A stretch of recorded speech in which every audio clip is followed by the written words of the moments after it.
In episode 143, we're going to give you the questions that 25,000 college students got wrong. Stick around.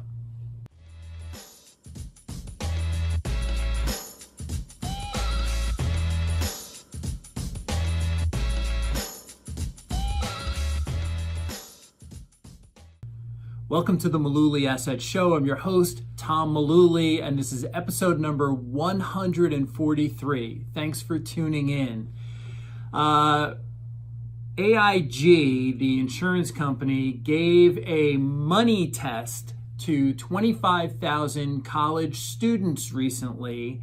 Very interesting results. Less than 1% of the college students answering the test got all the questions right. And it's not a big test, it's 6 questions.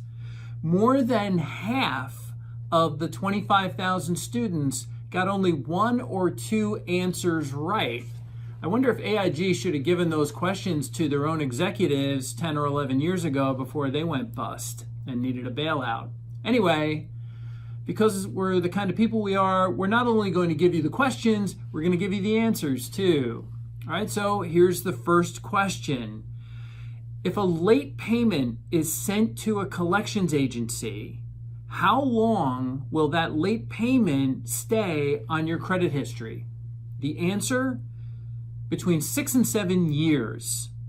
A lot of people have just a crazy notion that they can make late payments and it's going to be okay. We don't all, send money to the bank of dad. Making late payments does cost you in many ways. Okay, second question. How do you calculate net worth?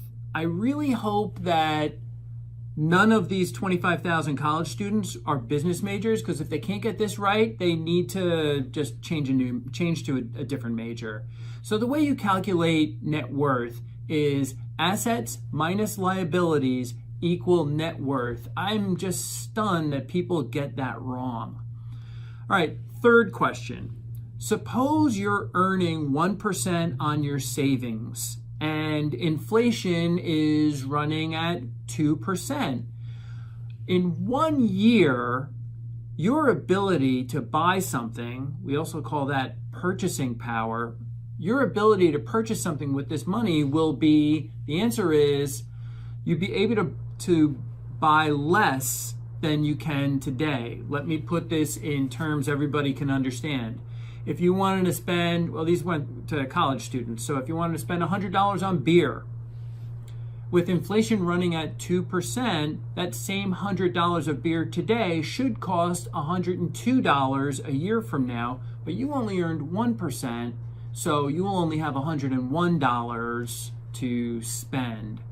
Sometimes putting it in dollar terms makes it easy to comprehend. We're going to come back to that. Which of the following items about student loans is not true? All right, so I'm going to give you 4 options here. You pick the one that's not true. In certain programs, the government pays the interest on your loan while you're in school. Option B, parents must sign a promissory note before money gets released. Option 3, loan counseling for first-time borrowers is required. Option 4, you'll have to pay back your loans even if you don't graduate or even if you don't find a job after finishing school. What's the right answer? And what's not true is when you get a student loan, your parents don't have to sign some kind of promissory note to actually get the money out. That is something that's required when a parent is taking a plus loan. But all the other points are true. The government pays interest while you're in school. You still are required to pay back the loans even if you don't finish school. These things really matter. Okay, let's move on to the next question. Number 5. Let's say you have too many credit cards. You should, and again, 4 choices, you should close as many cards as possible. You should request a higher limit on your cards, obviously, because you're running up all of these other cards that you currently have. Option 3, or C, you should be cautious about closing down credit cards. Option 4, you should close cards with the lowest balance. This is a little tricky. I'll admit this is a tricky question, but you should be cautious about closing down your cards. Your credit score could be affected by the way you close down some of these credit lines. It's important that you manage the risk that you've been handed. These credit card companies and banks will give you a credit limit. You have to manage that. It's not just an unlimited source of money, unlike some people think.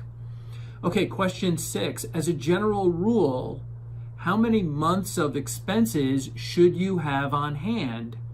The answer is typically 6 to 12 months of expenses should be left on hand. There's a little wiggle room in this because one of the other choices for answers was 3 to 6 months. It really kind of depends on your own situation, but unfortunately, we talk to people who don't have any emergency savings, and that's a real problem. So I know that we'll get some responses back from this video where people will say, I'm just not a good test taker. My comment to that is there are some people who just don't test well.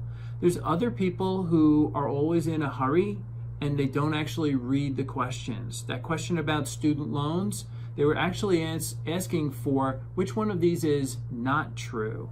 And so sometimes it really depends on our reading comprehension. It's funny how we're finding that people still need basic skills. Yes, it's good to go to school and learn a specific topic or get into a specific niche, but you still need to have math skills. You still need to have reading comprehension skills. These things are really important. Don't skip over them. But thanks for tuning in to episode 143. Hopefully these have been helpful to you, and let us know how many you got right. Thanks for watching.